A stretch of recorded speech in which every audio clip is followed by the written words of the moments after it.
Swami Sivananda was unique in more ways than one, which entitles him to pride of place in modern India's spiritual horizon. Whether in physical appearance, intellectual stature, or spiritual excellence, he was second to none. But the hallmark of his life was the way he tangibly influenced innumerable individual lives in every corner of the world. This influence across man-made barriers of religion, race and color, of language, country and sex, and even political system. Perhaps no saint in the 20th century has personal contact with as many followers as Swami Sivananda had.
Gulzarilal Nanda, twice acting Prime Minister of India, remarks years ago, when the history of the great religious teachers in this ancient land is compiled, the name of Swami Sivananda would appear at the top.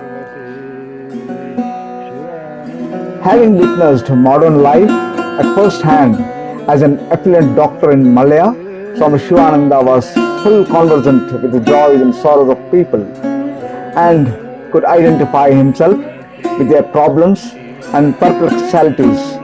This endeared him to all and made them respect his words. In the remarkable life of this man of God, sadhana and service were inextricably mixed up. Preaching and practice were intertwined. Work and worship both mingled in a harmonious whole. Not only this, but there was a common thread running through Swami Sivananda's pre-sannyas and post-sannyas life. The silken thread of cosmic love and selfless service. Having attained God realization, the summum bonum of life, after years of hard struggle, he did not retire into seclusion to enjoy the bliss all by himself, but eagerly ran about inviting everyone to share it by taking the spiritual plunge.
Swami Sivananda blasted old superstitions about God and religion.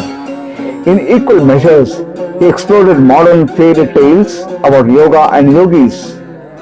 By teaching and by personal experience, he made it plain that there was no easy way to moksha or liberation, no shortcut to God. The laborious orthodox way was the only way. It was the way of service and Lord, of abstraction and meditation, of dispassion and discrimination. Swami Shivananda's life was not an exciting one, but it was an inspiring one. Life which abounded in lessons for spiritual seekers. See him as a student in Tiruchirappalli and Tanjore.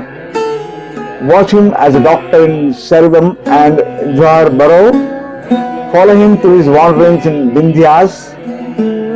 Observe him in his days of austerity in Swargashram and study him in many ways of service to humanity as a spiritual teacher par excellence. In all points, in the same direction. It is the way of truth.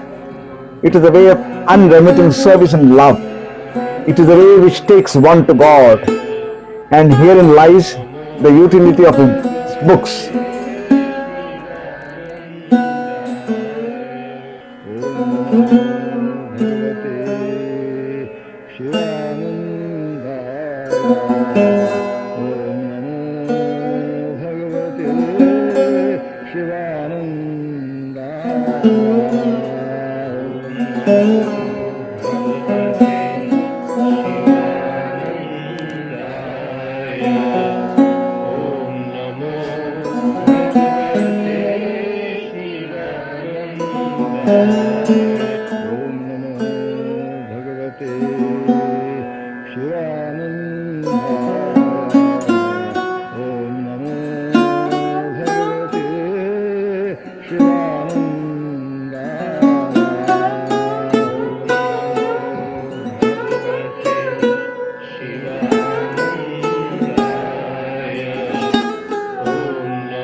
Swami Sivananda was indeed a strange Hindu monk.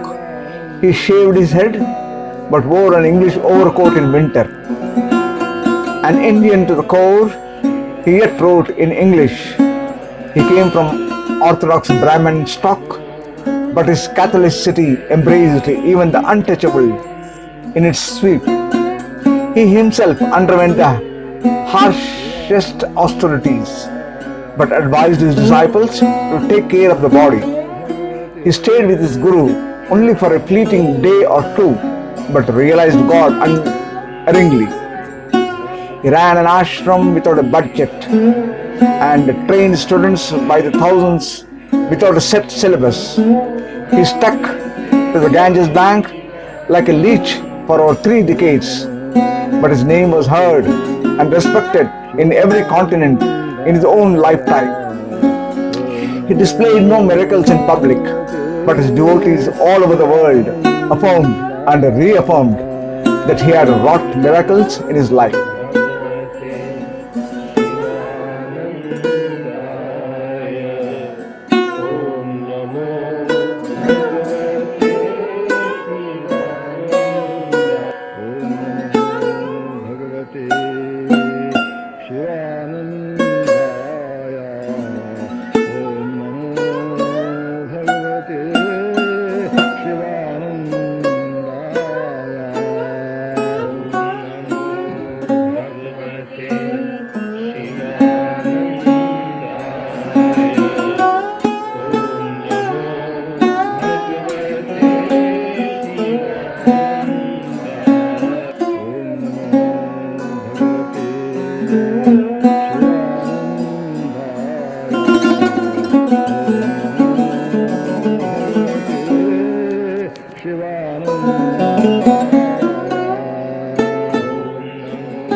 Swami Sivananda accepted the supreme and vital need for what is known as sadhana chatushtaya, whereas the orthodox rishis, sages, yogis or holy men waited for the right seeker, one who was ready, who had disciplined himself, who had prepared himself to approach them.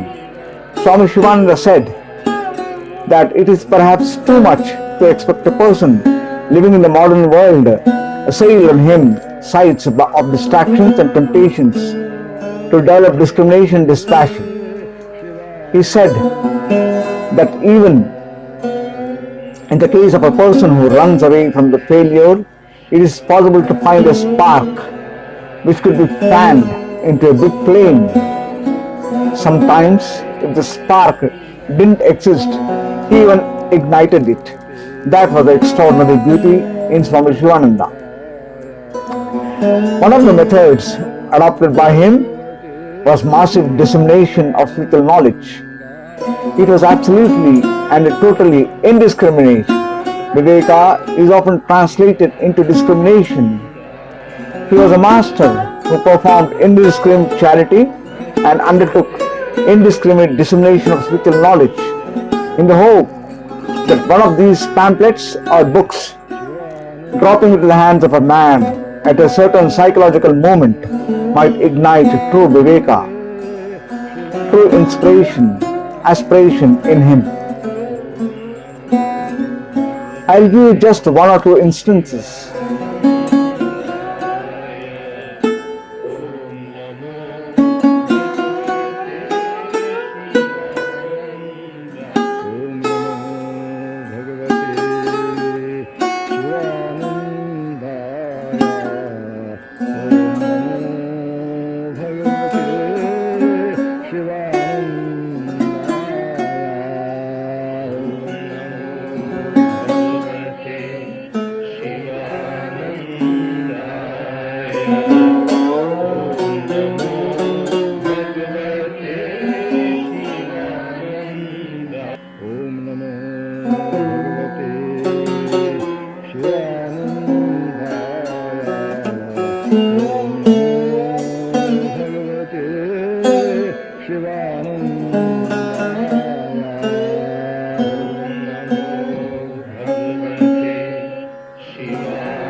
give you just one or two instances. He used to send lots of free books to devotees and non-devotees. Among the recipients of these free books were Sir Winston Churchill, Prime Minister London, Great Britain, President Truman, Washington, and Marshal Stalin, Moscow. Once somebody said, "Swamiji, these will never reach those men." He replied, "Never mind, these books, after all, and they are parceled and addressed to Moscow, London, Washington. They have got to go there. Somebody has got to open them to find out what the parcel contains. He will read them."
That was Gurudev's method. I am quite sure that of the thousands and thousands of people who received books, pamphlets and magazines from him, only a few made use of them in this manner. But it might strike a sympathetic chord in the heart of somebody, somewhere, at some time. In Swamiji's case, it was indiscriminate dissemination of spiritual knowledge. If you bestow some thought upon it, you will probably feel like me, that he must have been a divine incarnation, because only God adopts this attitude. Only God's nature you find such an approach. If you look at a fruit tree or any tree which bears fruits and berries with seeds, you will understand this philosophy very beautifully. One can count the number of seeds that one single tree produces in one single session. Imagine what would happen if all of them germinated and become trees. There wouldn't be space even for one species of tree to exist on this earth, but it does not happen. I am not interested in explanations. I am only looking at the truth.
Paramahansa Yogananda, the eminent founder of Self-Realization Fellowship and author of the well-known spiritual classic Autobiography of a Yogi, paid a glowing tribute to the Master in the following inspiring words. The life of the great Rishi, Swami Sivananda, serves as a perfect example of selfless activity. He blesses India and the world by his presence.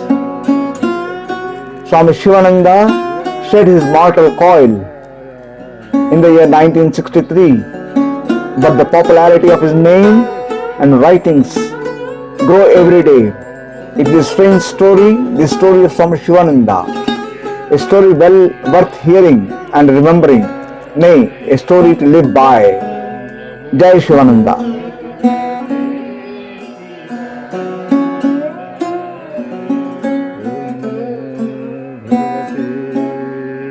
Shiva